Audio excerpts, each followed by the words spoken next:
سيكون هناك جس نبض بالنسبة لفريق كربلاء في شوط المباراة الأول. يعني فريق كربلاء بصراحة كل المباريات الأخيرة اللي لعبها أروع ما يكون، قدم مستوى من أفضل الأندية اللي قدم مستوى بالمرحلة الثانية فريق كربلاء. نعم. أداء ونتيجة بصراحة. اليوم العقبة الوحيدة أمام كربلاء يمكن عامل الأرض والجمهور، دائما ما يلعب فريق دهوك بملعبه بشكل قوي، على الرغم يعني اليوم جمهور ما بين دهوك وكربلاء. إذا على بركة الله حكم اللقاء درجة أولى أمجد كامل يطلق الصافرة. زين العابدين صيف هو يلعب أساسي. هنا محاولة لكربلاء والحارس أحمد.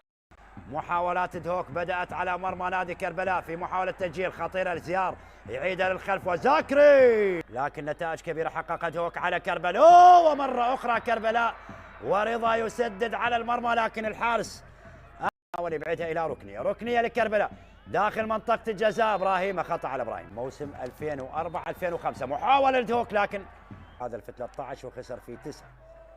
ممكن الآن ممكن كربلاء والتسديد على المرمى واحمد حميد واحمد من كرة ثابتة، لكن سجاد رعد سجل لنا اهداف جميلة ومن كرات ثابتة خلال هذا الموسم مع نادي كربلاء. عملية المرور، عملية تمرير داخل منطقة الجزاء خطيرة لكربلاء، لكن اقرب لحارس اللاعب. تراجع للخلف، هنا التصويب على المرمى والحارس والقائم الايمن، والمحاولة مستمرة. ممكن الان دوك لكن ضاعت فرصة لدوك الوصول الى المرمى، لكن مشتاق الآن كربلاء. مصطفى راضي خطيرة مصطفى يسدد، لكن مرة ركلة حرة. وليد على التسديد والحارس زين العابدين. وليد اللي يجيب ركلة حرة مباشرة لدهوك. لاحظ مدرجات ملعب دهوك والألعاب النارية في أعياد الأضحى المبارك. عيد الأضحى المبارك أعاده الله على الجميع. وليد وزاكري والحارس في حائط الصد لكربلاء. وليد يسدد على المرمى، لكن سهل. سعيد مشتاق كربلاء. ممكن الآن مشتاق على المرمى بالمباشر سيابند عقيد والحارس زين العابدين جهة اليسار. الآن دهوك خطيرة وهدف أول. جول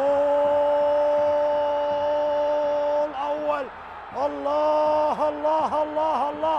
الله على سيابند عقيد العقيد يسجل هدف جميل في مرمى كربلاء.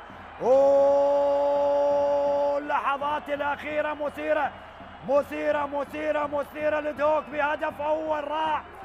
روعة الهدف عن طريق البديل ومشتاق المحاولة، وهذا أوس محمد ومحاولة عن طريق البديل. الله مباراة البدلاء. الله على هدف نور المصطفى يسجل لكربلاء. مباراة البدلاء، الله على هدف جميل، هدف رائع. اعتقد سامي هين ومحاولة لصالح نادي دهوك مرت